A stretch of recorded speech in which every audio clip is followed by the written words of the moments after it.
Happy Wednesday, everyone. It's been a little while since we've done a Wednesday word, but God has put something on my heart that I felt was worth doing a Wednesday word about. So I wanted to share that with you today, and of course you can share it with whoever else you would like. So I'll start with this question. How should Christians respond if or when our country goes down a road we do not like? Now, this is an important question because it helps us be prepared beforehand and not act in an overly emotional, reactionary way if or when things take a turn for the worse. I'm not going to hit on everything that could be talked about today, but I do want to bring up one important fact. The historical church has been, is, and needs to be adaptable without compromising character or convictions while trusting in God's sovereign will and ultimate victory. Let me say that again.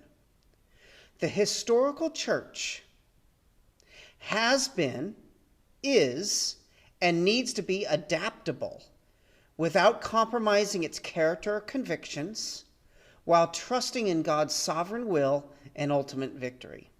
Now, usually we think of this adaptability in relation to things like evangelism.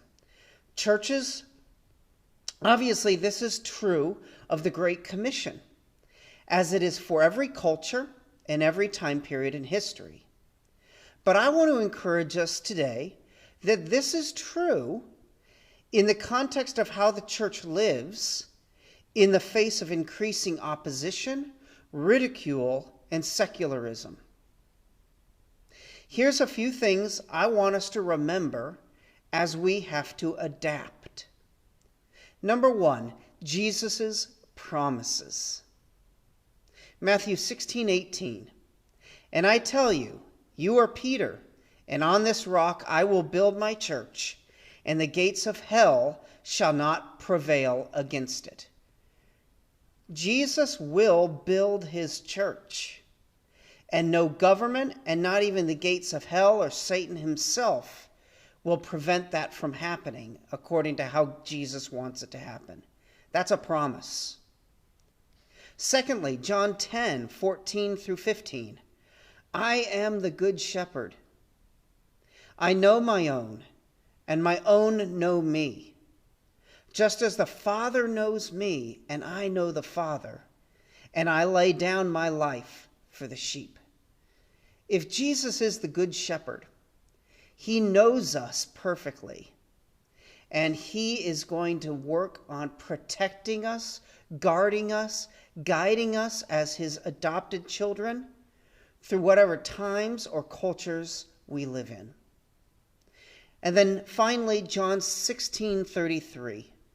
I have said these things to you, that in me you may have peace. In the world you will have tribulation, but take heart, I have overcome the world. Jesus promises there two things. In this world you are going to have tribulation,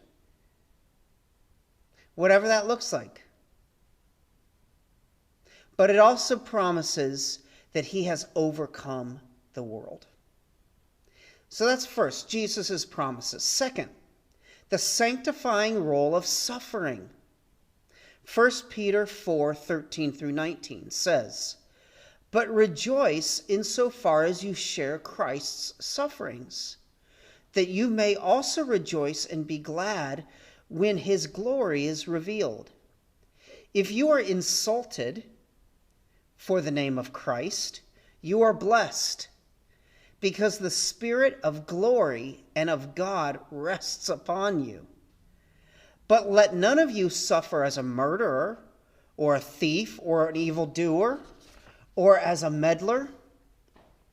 If anyone suffers as a Christian, let him not be ashamed, but let him glorify God in that name. For it is time for judgment to begin at the household of God. And if it begins with us, what will be the outcome for those who do not obey the gospel of God? And if the righteous is scarcely saved, what will become of the ungodly and the sinner? Therefore, let those who suffer according to God's will entrust their souls to the faithful Creator while doing good. Wow. That's number 2, the sanctifying role of suffering in whatever culture you live in, under whatever government you're living under. And then third, the testimony of church history. From the early church all the way to communist countries today, not only has the church survived, but it has grown stronger and sometimes even grown numerically in the face of opposition. Dr. Rodney Stark, who's a Christian sociologist, concludes this in his book, The Rise of Christianity. He says, the ultimate factor for the survival and growth of Christianity in the first centuries of the church was that the central doctrines of Christianity promoted and sustained attractive, liberating, and effective social relations and organizations.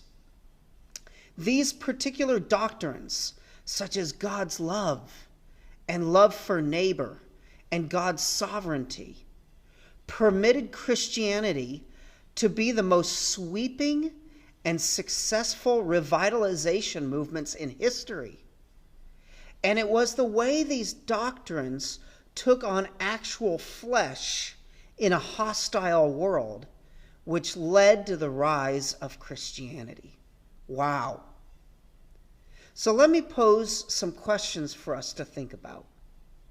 Number 1, do you think the church had to adapt to the social and political situations in the first 3 centuries? Do you think the church survived and thrived at this time? My argument would be yes. 2, do you think the church had to adapt in a post-World War I and post-World War II world? Do you think the church survived and grew strong in faith at this time? History would argue yes. Do you think the church has to adapt in communist countries today? Do you think the church has survived and maybe even thrived there? Yes. So now let me hit a little closer to home here. Do you think the church will have to adapt if things get worse and worse in the United States of America? Do you think the church can survive, grow stronger in faith, and even grow if that were to happen? My answer is yes. Remember, our hope is not ultimately in our government, which is human and temporary, as good as it is, as much as God uses it.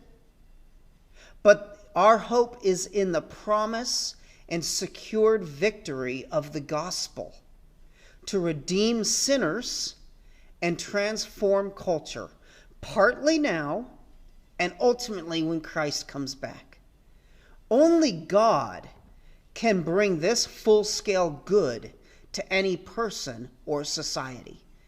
And he is using each one of us in the church to bring this about even today. Now that's exciting, and hopefully this little video has been comforting for you as well. God bless you all. Love you. And I hope that this is convicting and, again, encouraging and gives us some direction and comfort as things unfold here in the weeks to come. God bless. Bye-bye.